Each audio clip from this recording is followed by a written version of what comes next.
OPEC are also putting their thoughts on the fuel prices, calling for a review of Ghana's deregulation policy to actually pave way for further government measures that will check the escalating prices of petroleum products. The policy, which was introduced in 2015, is to help reduce the cost of subsidy by the government of Ghana, as it was becoming difficult for government to pay the subsidies on time. But as the country battles economic hardship, experts are actually saying there's a need for the review of the deregulation policy, and that would be the way to go. Joining us now via Zoom is Peter Tekpe. He's a policy analyst. Thank you, sir, for your time here on The Pulse. Now, let's get your thoughts on first of all, the deregulation policy. Why is it the way to go? Thank you very much. Yes, the deregulation policy has actually come as a result of mainly a challenge that is being faced with subsidy that government was providing, of which a lot has been in arrears, and banks that have advanced loans to these petroleum companies have all defaulted by these companies, and as a result, the bank is also having a challenge in terms of funds availability to these companies to be able to continue operating. The working capital of these companies are also being impacted. And so most of the time you see a backlog of more than 5 years that these things have not been paid, both on FX and then on the pricing as well. So even though it came in at a time when we thought it's the best at that time, unfortunately, looking at current circumstances that is happening around the world, calls for a review of that regime. But adopting this Keynesian approach has been questioned on a number of occasions. Many actually believe that this is a natural market cycle, that we're just in a season where the prices are escalating, and at the right time would have the markets come to the optimum level. What's your take on that? The fact that we need to be relaxed about this, watch the market repair itself? You notice that when the prices were going up, many people were calling for a review of the taxes on the pricing structure in Ghana. And we found ourselves in a situation where those review of taxes will no more be significant to actually impact positively on the prices at the pumps. What it means is that looking at the rate at which the world market, is going, the price at the world market is increasing. If you reduce those taxes, maybe some month ago, it will be insignificant in the sense that prices have skyrocketed from at the world market. What it means is that if you reduce the taxes now and the price continues to increase at the world market, you are still going to be faced with high prices at the pumps. It is therefore important that we look at a regime, a system that will be an alternative to the deregulation. And so what we require to do now is to have the regulation system, the subsidy system, whereby it is not going to be recurrent, but it's going to be such a way that in times like this, government would then be able to support the pricing at the world market. For us to say that when price reach a certain threshold, government would then come in to support. We have the situation where we are benefiting from the windfall of the prices at the world market because we also export. Of course, we have the Petroleum Revenue Management Bill, which supports or tells us how the revenue should be managed. What it means is that because we are faced with this challenge, we need to have a review of that bill such that part of the windfall will be used as a subsidy to support the prices at the world market to support these prices such that we always have some stability in the system. Other than that, if you even reduce all the taxes to zero, it will get to a point where even though government will not even apply any tax on petroleum pricing, the price at the pumps will still be going up because the factors that determines the prices mainly are outside the control of government. That is why we need to run this two systems such that in times like this, we can be able to fall on the other.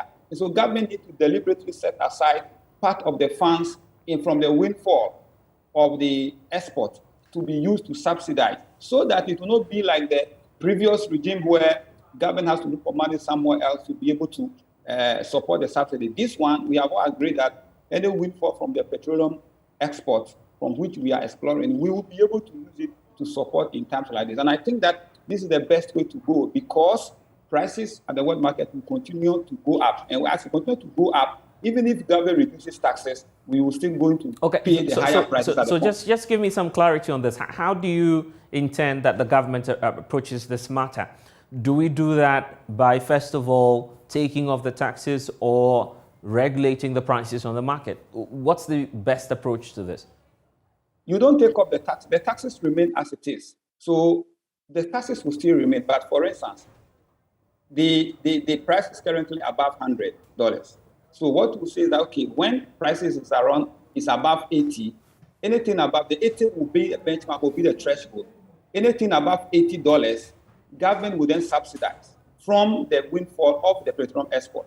So that if we are buying from the world market at $100 per barrel, government will subsidize by $20, such that at any point in time, the price will be stable at $80. So anybody who is importing from whatever market that is higher, because government is having a benchmark at 80, a ceiling, it means that anytime price increase, we will still have a stable price at the pumps. Why? Because government is using the excess from the export to be able to support the increase above the threshold that we set for ourselves. And I think that when we are able to do this, it means that if today price goes to $150, which will impact us at the pump, government is using the windfall from that $150 against what it has budgeted for to help stabilize the prices at the pumps, so that those who import will then be getting the differential from this windfall, purposely to support the citizenry, to support and reduce the impact it has on the economy, because prices of petroleum increase affect every sphere of the economy. That is why a deliberate policy needs to be looked at to support this regard. So in terms of the actuals, are we looking at some price cap that you would profile in terms of a proposal to government to consider? Of course, if government is making $60 million, for instance, from as a windfall, and we are importing at a certain level, government necessarily does not need to sell to all BDCs. Government does not need to sell to all BDCs, or does not need to give this support to all BDCs, because we have many of them, over 1,000 of them. So what do? You look at a specific one, and if you look at the amount involved, this will be happening over a period, and it's not going to be forever. So from January to date, prices at the world market, what government has budgeted for, any excess that comes in, it comes into the government coffers. At the end of the day, it belongs to government, even though we have the bill that determines how it should be managed. That's why I indicated that we need to look at a review of that bill to bring in this a clause such that it will support the Ghanaian, and it will be from a threshold. So in the act or in the review, we will say that any time prices go beyond that threshold, money will be taken from this fund to support that subsidy. And that will support. We can look at other areas where government has excess funds as well, other areas where government can make money as well, and also use it. When it happens like that, government is making money from the taxes, and then the windfall from the prices at the world market as well, because we export, will also be used to support the Ghanaian as well. And when it happens like that, everybody will appreciate that it's a win-win situation for all of us. All right, then. I'm grateful that you've been able to join us, Peter Tekpe. But just as we wrap up on this conversation, what's really your projection? There are many who are saying we've not seen the worst of this yet. Are you also of that opinion?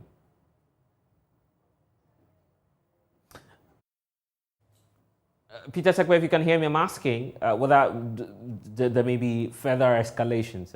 Ghanaians are saying we've not seen the last of this yet. I mean, some experts, I should say, are saying we've not seen the last of this yet. Do you also hold that opinion? I hold that opinion because when this year started, nobody knew that the issue of Russia-Ukraine was going to come up.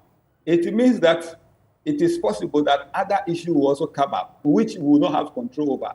That is why there should be a deliberate policy to be able to support in the long run. The reason is that we cannot control the key factors. The depreciation of the currency, we cannot control it. Prices at the world market, we can't control it. So there should be a deliberate policy in order to support this. And Russia-Ukraine war can be over, something else will come, and we'll find ourselves in the same situation again. Right. If this continues and price increase to 150, 200, Ghanaians will continue to bear the cost. That is why this policy is needed, this review is needed. We need to look at the regime again so that government will be able to have a win-win situation with the citizens and with revenue as well. Grateful that you've been able to join us here on The Pulse. If you're also watching us at home or wherever you are in your offices, you can feel free to join the conversation. We're trying to get your thoughts on this, but wait until I tell you about this. In fact, the economic crisis is biting really hard. The country has now dropped 16 places on the World Happiness Report in 2021. The country actually placed 95 in the World Happiness ranking, but now we're placing 111 on the index, and that's compiled by a group of independent experts. The report was actually based on some life evaluations from the Gallup World Poll, with the ranking based on a number of factors. And there you have it on your screens right now. 95 out of 149 countries. That's where we were in 2021. But the situation has changed. We've dropped about some 16 points, I should say. We're now on 0.111 out of 146. That's how bad the situation is as we speak in 2022. Some are attributing the situation to the COVID situation. But tell us about how you feel right now as a Ghanaian living in this country. So there you have it, 95 out of 149, and then 111 out of 146. That's our current position in terms of the World Happiness Index. Are you happy as a Ghanaian? Share your thoughts with us as well, and let's see what you think. You can also, this time around, feel free to join us via Zoom as well. We'll open all of those platforms to you, so you can also share your thoughts with us very briefly, just as we take your thoughts on this, and then deal with some more issues that are coming up here on The Pulse. So feel free to give us a call now, 0302 116 91 or 92. You can try either of these numbers, and we will be happy to have you join us. But let's do this first of all. Gordon is giving us a call right from Dansoman here in the Greater Accra region. Gordon, what's your take on all that's been happening in the country, and how do you feel as a Ghanaian as we speak? Obviously, we know a number of factors that are driving the current situation. We are very optimistic that things should be turning the corner brightly for as long as we put in the requisite measures, economic measures, that will take us out of this whole doldrum. Key is productivity. And then we get our tax revenues out of that productivity. I will urge and encourage the government to rigorously pursue the one district, one factory agenda. It's so crucial. It is a brilliant idea. It is a step in the right direction. However, we need more injection into that. I will keep stressing on that. Productivity. Yes, one. Right. Gordon, so I get the point you're making there. A number of reforms you're calling for. Thanks for also joining us and stay with us here on The Pulse. You can also join us if you are watching now, looking at the index, World Happiness Index. Ghana is now placing 111 out of some 149 countries. You have that on your screens as we speak, telling you about what the recent index is telling us about how Ghanaians feel. But we want to hear that from you as well. 0302 116 91. That's the line for you to call. Let's now hear from Francis Francis is giving us a call from Teshi here in the Greater Accra region. Francis, share your thoughts with us.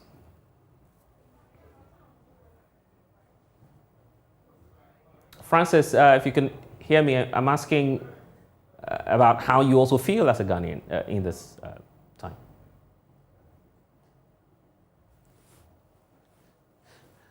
Francis can't hear us.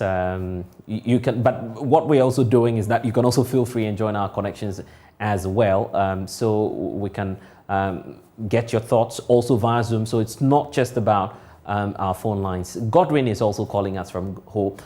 Godwin, what do you have to share with us?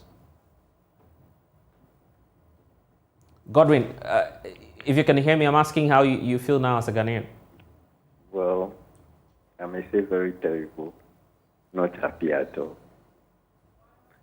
Yeah, due to the increased prices in the fuel and commodities in the country. I think what the PPP 2020 candidate, the vice presidential candidate, said that the finance minister must resign. I think it's a good step. When you keep on trying and you don't get results, the best thing you are supposed to do is to just step down so that somebody else will come. I think that is it. So that's what I have to say. Right. Godwin, thanks for joining us. Kojo is also joining us from Bogoso. Kojo, what do you have to share with us? Hello. Yes, Kojo, go ahead. Yeah, good afternoon. Good afternoon, Kojo. Let's hear from you.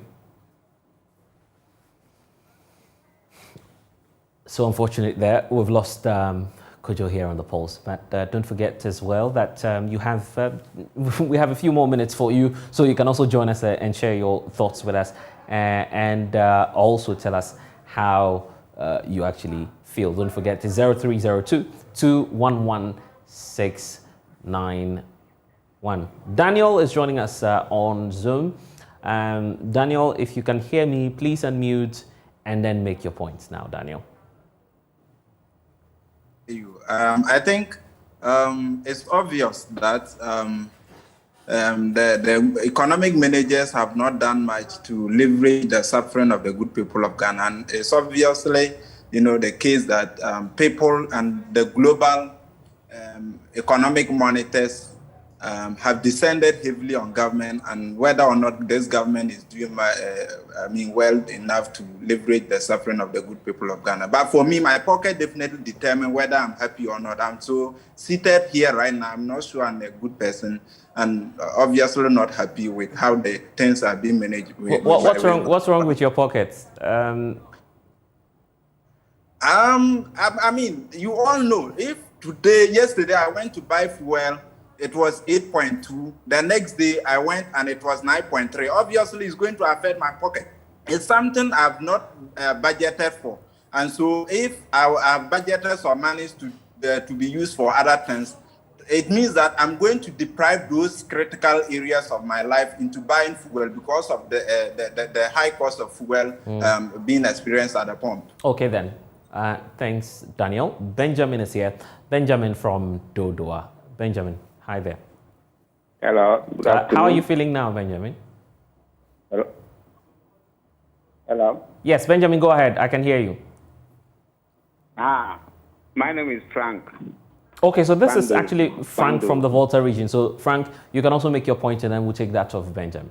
Yeah, I think the generation of the problem, the whole problem is fuel. If the government can immediately put resource on top to let us refine the oil in this nation and sell to the Ghanaians at the cheaper price, the problem will be solved immediately. So the government must give us hope that within 1 month, we can put pressure on top to refine the crude oil and sell to us at a cheaper price. Then we all get relief. That is my immediate idea I have. If the government can put that into practice. You want TOR to do something about the petroleum prices by refining more. We'll see about that. Thank you for joining us, Frank. Let's go on to Zoom now. Jonathan is also joining us right on that platform. Jonathan, tell us about this. Here we are, 111 on the World Happiness Index. But unmute and tell me how you feel now as a Ghanaian. Actually, it's a disturbing news for we the Ghanaians. From the place of 16 to, 111 is very bad. But I think that Agenda 111, this one of the Agenda 111 too. We can also see something like that for the funny aspect of it. But I think the government must do something about it and work harder, especially the economic team. Is that to suggest that you're not happy as a Ghanaian? No. I'm not. Well, Jonathan, it appears that you're also monitoring us on television, but when you call us, when you join via the Zoom platform, you need to make sure that you turn down the volume on your radio, your TV set, I should say. Amidu is also joining us now from Obuase. Amidu, share your thoughts with us.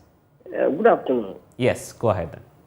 Actually, we are not happy because looking at how the economics, if you're renting and then every food, there's no food, money to buy food, everything is hard. Transport is going up. We can't do anything at all other than sit down and complain. So we dropping out to 111. It's not good. But I'm only happy that the government has set up some policies to mitigate the situation for us. That's the only happy thing I can hear from that. Thank you. Interesting. Amidu, we're grateful that you've been able to join us all the way from the Ashanti region. Let's now hear from Kojo. Kojo is also joining this conversation now, joining us from the Western region, Bogoso. Kojo, tell us about how you feel now as a Ghanaian. Are you happy? Definitely not, my brother. I think you don't need a soothsayer to tell you that Ghanaians are actually not happy. You can see the indicators. There was a report from an angle the other day that the increase in the road accidents on our road, one of them was because of the pressure from the economy. Once there is a pressure in the economy, money is blood and it runs things in the economy. So once there is a pressure on the economy, definitely there will be pressure on every individual. So you can see husband, wife fighting, and you see little things, people butchered their colleagues here and there. These are indicators that happiness is no more in the system. So I am not surprised that we have dropped to 111. So if we may see this as a joke, but it has its implications. Like I said, it results to murder, killing with little things. You see somebody butchering his neighbor, or killing him. Right. So these are indicators. So I think the managers of the economy should wake up. They are sleeping for very too long. There is a need to wake up to fix the economy. Thank you. Well, Kojo, thank you for joining us. Let's now head on to Zoom. Bismarck is joining us as well. Bismarck, share your experiences with us as well.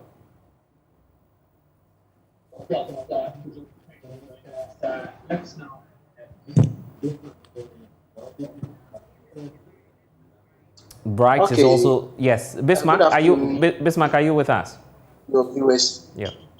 Yeah, I share with the sentiment of what my brothers are saying. But yes. Okay, we're having challenges with Bismarck. So let's see if Bright is on. Bright of foreign. Other brothers are saying. But I believe in the president. As he has been saying always.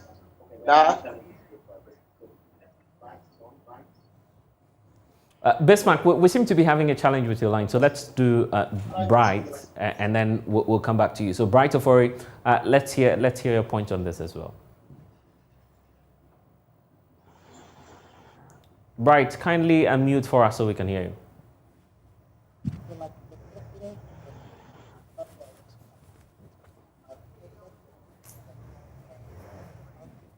Well, I'm grateful that you've all been able to join us at this point. Obviously, we'll just make up for one more call, and then we'll continue here on the polls. 0302-221-1691 is the number for you to call us on, share your thoughts with us, and then we can, of course, get to know how you're feeling now as a Ghanaian. So the numbers to call 0302-221-1691. That's the number on which you can call us. It's right on your screens now for you to join us and also to share your thoughts with us.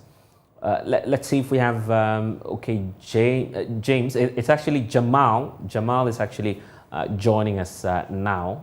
Jamal, you are right here somewhere around Labadi, so share your experiences with us.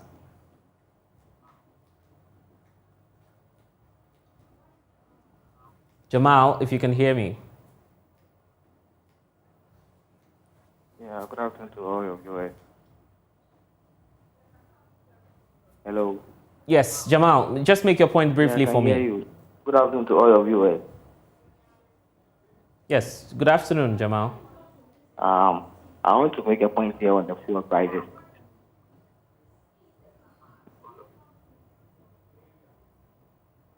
Okay, it appears that we have a challenge with Jamal. So thank you all for joining us. But let me wrap up with Boateng joining us from Winneba. Boateng?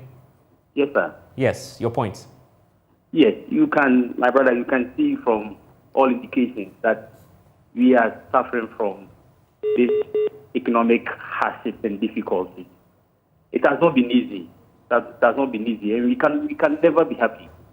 If your parents, you're paying fees, now can you imagine fees at the basic level, at this private school? Huge sums of money, feeding, plus your cars, you have to fuel your car to work and those things, family pressure and others. So Ghanaians, we are not happy. We can never be happy, especially we, the youth, a lot of responsibilities to take care of. So we are pleading with the government to do something about it. It is not good. The general outlook of things is not the best. So the government must sit up and listen to us, because we can't continue like this. Thank you very much. Thank you so much, Boateng, for joining us. Israel will wrap up for us. Israel is on Zoom. Israel, your point today. All right, good afternoon to all of you. My point is that this, like one of a friend has just said that. Okay, so we've lost Israel there, but thank you all for joining us here on the polls. When we return from this break, we have quite a lot coming your way. Stay with us here on the Joy News Channel.